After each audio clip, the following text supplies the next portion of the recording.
Thomas Hardy. Thomas Hardy, a renowned poet and novelist in English literary history, was born in 1840 in the English village of Higher Bockington in Dorset. He passed away in 1928 at Max Gate, a house he built near Dorchester.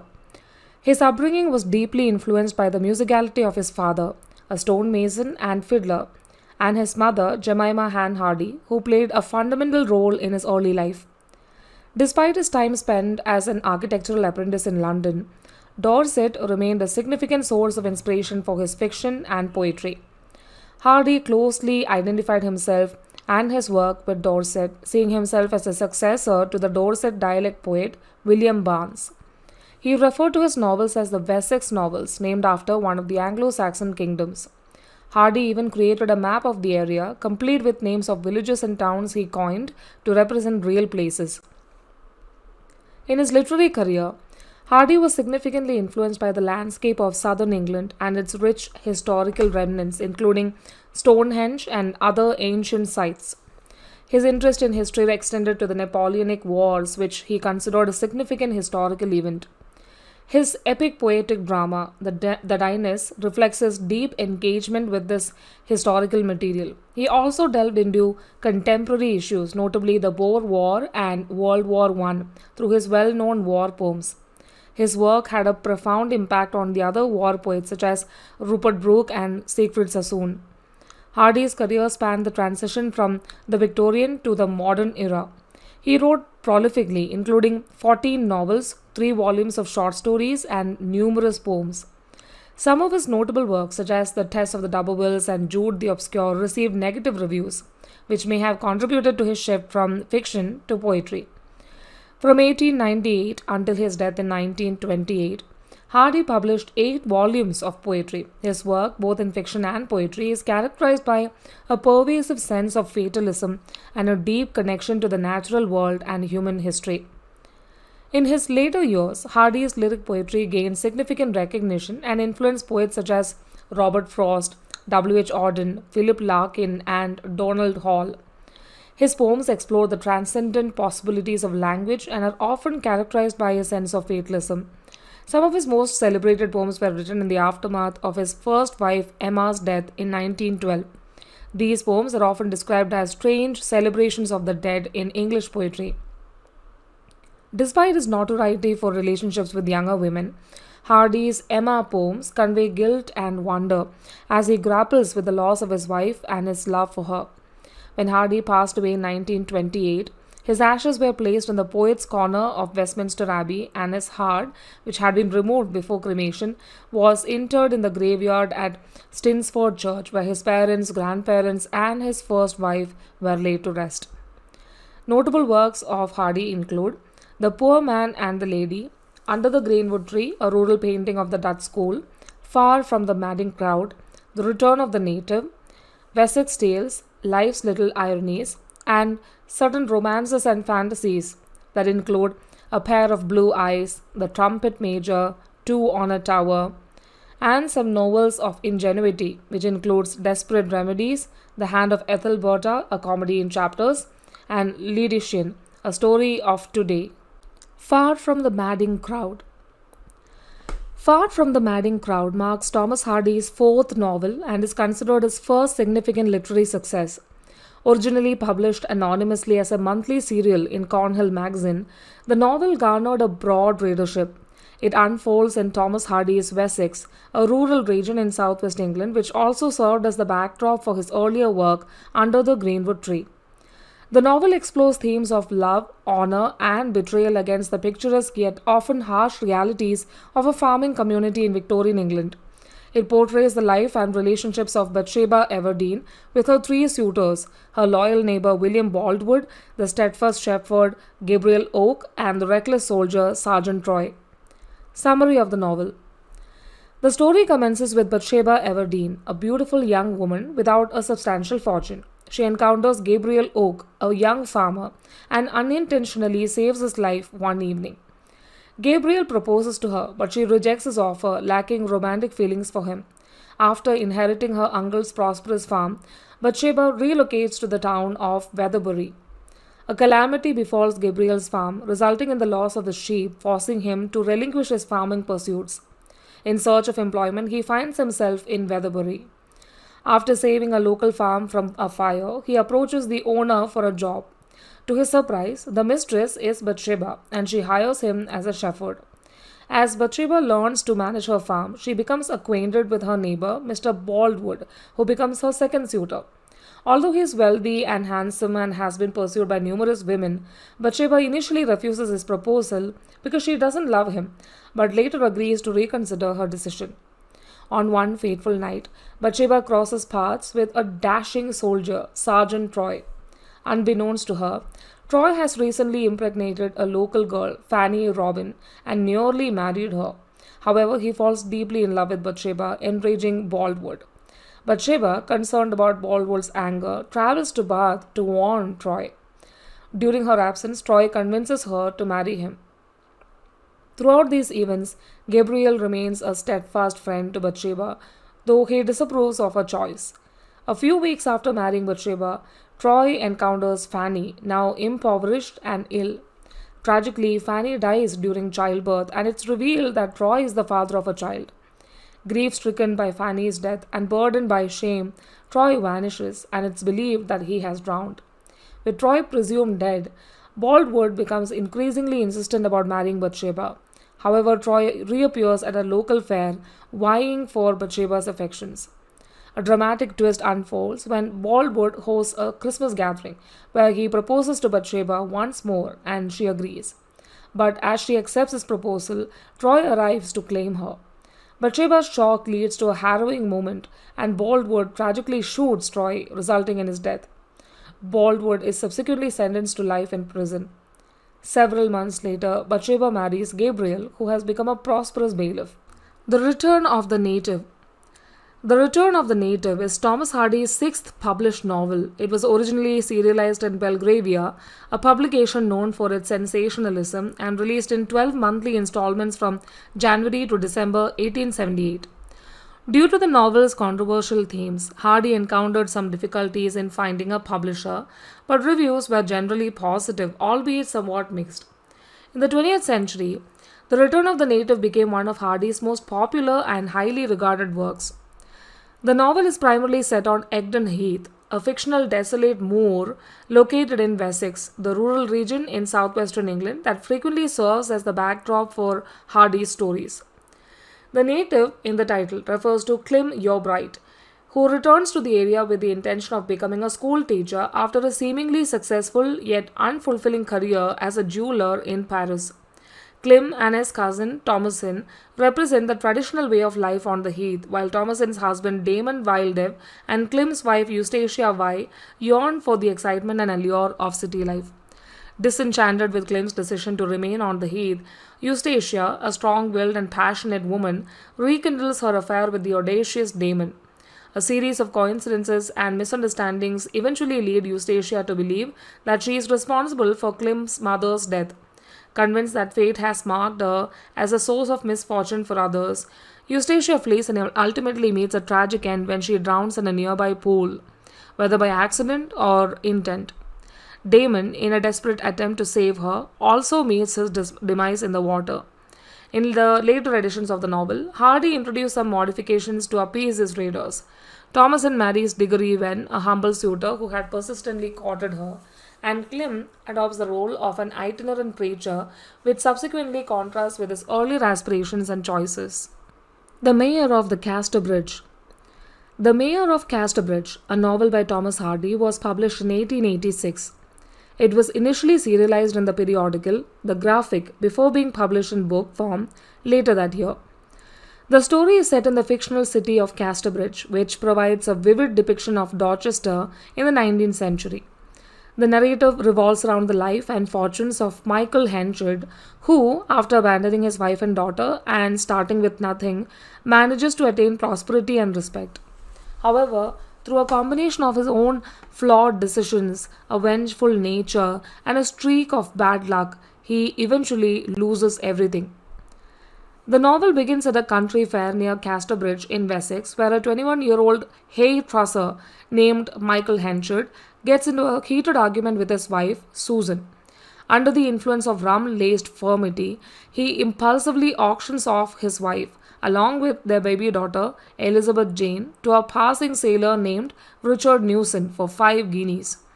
The next day, Henchard, sober and filled with remorse, regrets his actions but is too late to find his family. In his despair, he makes a vow not to touch liquor for 21 years. Susan, believing the auction to be legally binding, goes on to live as Newson's wife for 18 years. After Newson is lost at sea, Susan, left without any means of support, decides to search for Henchard to reunite her family, taking her daughter along. Elizabeth Jane knows very little about Henchard and is only aware of their distant relation through marriage. It becomes apparent to Susan that Henchard has become a prosperous hay and grain merchant as well as the mayor of Casterbridge. He has not disclosed how he lost his wife, allowing people to assume he is a widower. Upon the reunion, Henchard proposes to Susan, intending to remarry her after an arranged courtship to discreetly address their past and prevent Elizabeth Jane from discovering their disgrace. To accomplish this, he ends an engagement with a woman named Lucetta Templeman, who had cared for him during his illness. A young and energetic Scotsman, Donald Farfrae, passing through Casterbridge, offers to help Henchard salvage substandard grain he had purchased. Henchard takes a liking to Farfrae, persuades him to stay and not emigrate, and employs him as his corn factor, turning away another applicant, Job, to whom he had already promised the position. Farfrae excels in his role, outshining Henchard. When Elizabeth Jane catches Farfrae's eye, Henchard dismisses him, and Farfrae establishes himself as an independent merchant. Farfrae conducts his business with unwavering honesty, while Henchard, determined to undermine his rival, makes risky decisions that ultimately lead to his downfall. Susan falls ill and passes away shortly after her remarriage to Henchard, leaving behind a letter to be opened on Elizabeth Jane's wedding day. Henchard reads the letter, learning that Elizabeth Jane is not his daughter but Newson's. His own daughter, also named Elizabeth Jane, had passed away in infancy. Henchard's newfound knowledge causes him to treat the second Elizabeth Jane with increased distance and aloofness. Elizabeth Jane takes a position as a companion to Lucetta, an arrival in Casterbridge who had been involved with Henchard and faced social ruin. Having inherited wealth from her aunt, Lucetta arrives in Casterbridge with the intention of marrying Henchard. However, upon meeting Farfrae, they fall in love with each other and without informing Henchard, they elope and marry. Henchard's financial difficulties push him to wed Lucetta rapidly. However, she is in love with Farfrae and they keep their marriage a secret from Henchard.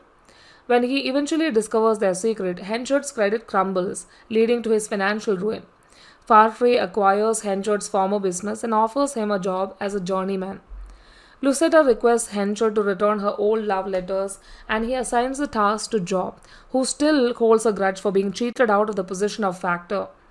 Job reads the letters aloud in a local inn, leading to public humiliation for both Henchard and Lucetta. The townspeople create effigies of them for a Skimmington ride, resulting in Lucetta's emotional breakdown, a miscarriage, and her eventual death. When Newson, who had not been lost at sea as previously believed, returns to inquire about his daughter, Henchard falsely informs him that she has died. Unable to bear the confrontation, Henchard disappears once more. On Elizabeth Jane's wedding day to Farfrae, Henchard returns, hoping for a reconciliation. However, she rebuffs his attempt and he departs for good. Later, regretting her coldness, Elizabeth Jane and Farfrae set out to find him. They arrive too late and discover that he has died alone. His last written statement expresses his wish to be forgotten. Tess of the D'Urbervilles. Tess of the D'Urbervilles, A Pure Woman Faithfully Presented, is a novel by Thomas Hardy that was initially published in serialized and censored form in the British illustrated newspaper The Graphic in 1891. It was later released as a book in 3 volumes in the same year and as a single volume in 1892. Despite being considered a significant 19th century English novel today, it initially received mixed reviews due to its challenge to the sexual morals of late Victorian England. The story is set in an impoverished rural England, particularly in Thomas Hardy's fictional Wessex. The narrative begins with Tess Derbyfield, a 16-year-old country girl and the eldest child of Joanne and John Derbyfield, a haggler. Her life takes a significant turn when the local parson reveals to John that their surname, Derbyfield, is a corruption of D'Urberville, suggesting noble lineage. Celebrating his newfound heritage, John becomes intoxicated.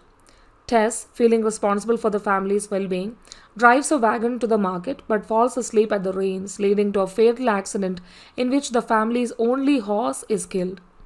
As a result, she agrees to visit Mrs. D'Urberville, a wealthy widow, to claim kin, unaware that Mrs. D'Urberville's late husband, Simon Stoke, had merely adopted the prestigious surname to distance himself from his common origins. Alec D'Urberville, Mrs. D'Urberville's son, is attracted to Tess and secures her a position as his mother's poultry keeper. Tess attempts to resist Alec's manipulative advances, but her youth and inexperience obscure the real danger to her virtue. One night, under the pretense of rescuing her from a potential fight, Alec takes her on his horse to a secluded area where it is implied that he sexually assaults her. Tess subsequently gives birth to a sickly boy who does not survive long, naming him Sorrow. The narrative continues with Tess finding employment as a milkmaid at Talbot's dairy, where her past remains unknown. She falls in love with Angel Clare, an apprentice gentleman farmer who is studying dairy management. Angel Clare, the son of a clergyman, wishes to marry Tess despite her occupation as a milkmaid. Although her past remains concealed, Angel regards Tess as a pure and devout country maiden. However, Tess is reluctant to accept Angel's marriage proposal, fearing the revelation of her history.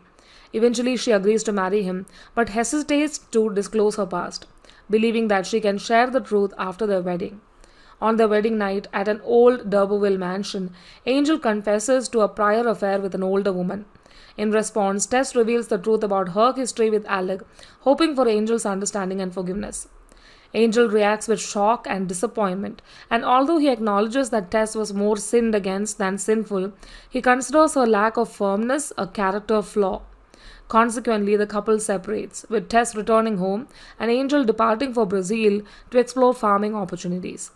Subsequently, Tess's family exhausts the funds Angel had provided, and she is compelled to take field work at Flincombe Ash, a starve-acre farm. Tess's tragic relationship with Alec D'Urberville continues despite her marriage. She rushes home when her younger sister, Lisa Lou, informs her of their parents' illnesses. Although her mother recovers, her father dies, leading to their eviction. Alec offers to house the Derbyfield family on his estate, an offer which Tess declines. Meanwhile, Angel's farming venture in Brazil proves unsuccessful. He regrets his treatment of Tess and resolves to return to England. After an extensive search, Angel finally finds a refined and elegantly dressed Tess living in a boarding house in the fashionable seaside resort of Sanborn. She uses the name Mrs. D'Urberville. In great anguish, Tess informs Angel that he has arrived too late and he reluctantly departs. Tess and Alec engage in a heated argument, during which Tess leaves the house. Later, while sitting in a parlor beneath the rented D'Urberville rooms, the landlady notices a spreading red spot, a blood stain, on the ceiling. Tess has fatally stabbed Alec in his bed. Tess pursues Angel, reveals her crime, and shares her tragic story. They find shelter in an abandoned house and spend 5 days in blissful seclusion before leaving to avoid capture. While on the run, they accidentally discover Stonehenge, where Tess asks Angel to marry Lisa Lou and care for her after her own passing. Tess sleeps on an ancient stone altar. At dawn, as they are surrounded, her final words on awakening are, "I am ready." The novel concludes with Angel and Lisa Lou holding hands and looking down at the town of Wintoncester from a nearby hill as a black flag signaling Tess's execution is raised over the prison. Tess of the D'Urbervilles is renowned for its tragic plot and its iconic heroine. Initially met with criticism due to its perceived immorality, the novel tells the harrowing story of Tess Derbyfield, whose victimization by various men ultimately leads to her devastating downfall. The novel does not shy away from the bitterness inherent in English country life, balancing Hardy's romanticized depiction of Wessex's landscapes with a grimly realistic portrayal of social injustice. Tess's tragic fate is a direct result of societal cruelty, rather than mere fate. making it a poignant indictment of the lives of the 19th century English women. The novel's tragic ending is considered one of the most moving in literature, highlighting the injustices faced by women during this era. Jude the Obscure. Jude the Obscure stands as Thomas Hardy's final completed novel, and it delves into themes of class, education, religion, morality, and marriage. The story introduces Jude Foley, a young working class stonemason with a dream of becoming a scholar. The narrative also revolves around his cousin, Sue Brighthead, who becomes a central figure and love interest in Jude's life. Jude's aspirations lead him to the Divinity School at Christminster, a fictional representation of the University of Oxford. However, his journey takes an unexpected turn when he encounters Arabella Dawn, a rural girl who falsely claims to be pregnant by him. This deception leads to a hasty marriage, but Arabella eventually abandons Jude. He finds work as a stonemason in Christminster while clinging to his academic dreams. Within the confines of Christminster, Jude becomes enamored with his cousin, Sue Brighthead, known for her independent spirit. Despite her attraction to Jude, Sue feels obligated to marry Phil Austin, a schoolmaster who has supported her.